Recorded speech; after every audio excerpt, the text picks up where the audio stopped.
Le chef tchétchène Ramzan Kadyrov a déclaré lundi qu'un grand nombre d'anciens mercenaires du groupe Wagner l'avaient rejoint. Cela donne l'impression que l'homme est en train de former une nouvelle force militaire sur les ruines de l'empire d'Evgueni Prigojine. Cependant, il en est encore loin. L'héritage du groupe de mercenaires Wagner continue à être dispersé aux quatre coins de la zone d'influence russe depuis la mort, en août, de son patron Evgueni Prigojine. Cette fois-ci, c'est Ramzan Kadyrov, le dirigeant de la Tchétchénie, république intégrée à la Fédération de Russie, qui affirme en avoir obtenu une partie.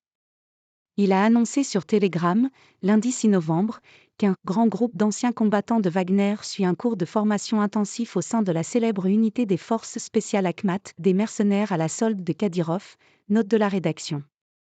Maîtresse exagération.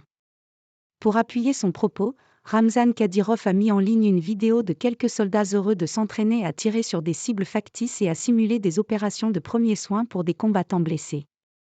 Ils suivront des cours de tactique, de médecine de campagne, recevront des formations de snipers, de mitrailleurs, de sapeurs et d'artilleurs, précise le chef tchétchène.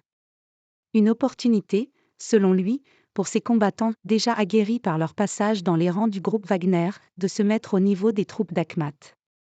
Autrement dit, Ramzan Kadyrov suggère qu'il est en train de mettre en place une formidable machine de guerre qui serait un savant mélange de ses meilleurs hommes et d'un important contingent de mercenaires de Wagner qui ont déjà eu l'occasion de prouver leur bravoure sur le front, assure-t-il. C'est bien évidemment une pure opération de communication comme sait si bien le faire Ramzan Kadyrov, tranche Jeff Aoun, spécialiste des questions militaires russes et consultant extérieur pour le New Line Institute, un centre américain de recherche en géopolitique.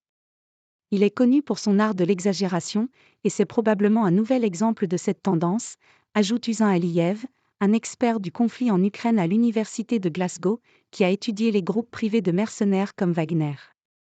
D'abord, la force Akhmat ne constitue pas le gratin des mercenaires engagés sur le front ukrainien. C'est un bataillon d'environ 500 à 600 combattants volontaires qui a une très mauvaise réputation, résume Usain Aliyev. Au printemps 2022, Ramzan Kadyrov a commencé par envoyer une partie de ses soldats tchétchènes, réputés être des combattants tenaces. Mais ces troupes ont rapidement subi d'importantes pertes et le dirigeant de Tchétchénie n'a pas tardé à les rappeler à la maison.